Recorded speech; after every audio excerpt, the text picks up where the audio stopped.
یہ گندگی تم سے کہتی ہے لوگوں،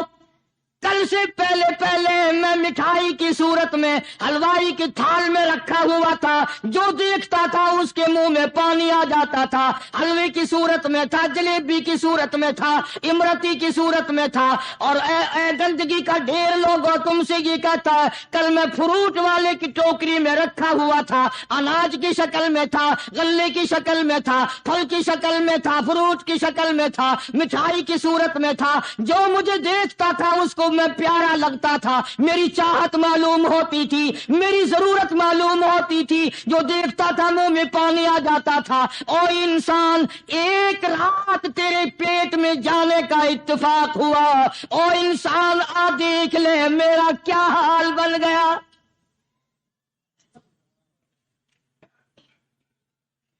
ایک رات تیری صحبت میں رہا ہوں، ایک رات تیرے اندر ٹھہرنے کا اتفاق ہوا، دیکھ میرا کیا حال بن گیا۔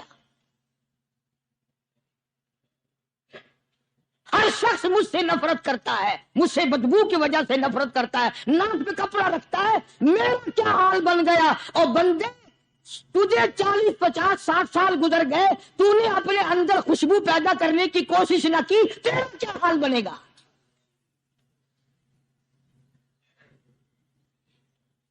سارے لوگ حیران ہوئے کہ شیخ نے کیا بات فرمائی۔ حضرت شبلی رحمت اللہ علیہ بہت بڑے بزرگان دین میں سے گزرے ہیں، اپنے ساتھیوں مریدوں کے ساتھ چل رہے ہیں، چلتے چلتے ایک جیل خانے کے آگے سے گزرے، وہاں کسی ڈاکو کی لاش لٹکی ہوئی تھی، ایسی لاش کہ جس کے دونوں پیر نہیں، دونوں ہاتھ نہیں، گردن نہیں، ایسی لاش لٹکی ہوئی ہے، اس کے دونوں پیر بھی نہیں، دونوں ہاتھ بھی نہیں، سر بھی نہیں۔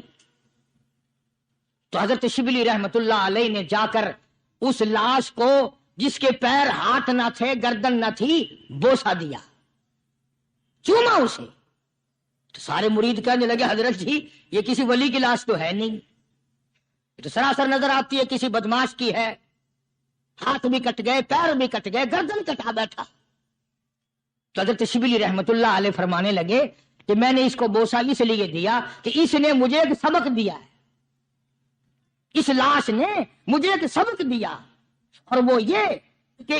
وہ اسلام کا زمانہ تھا کہ اس نے ایک دفعہ چوری کی،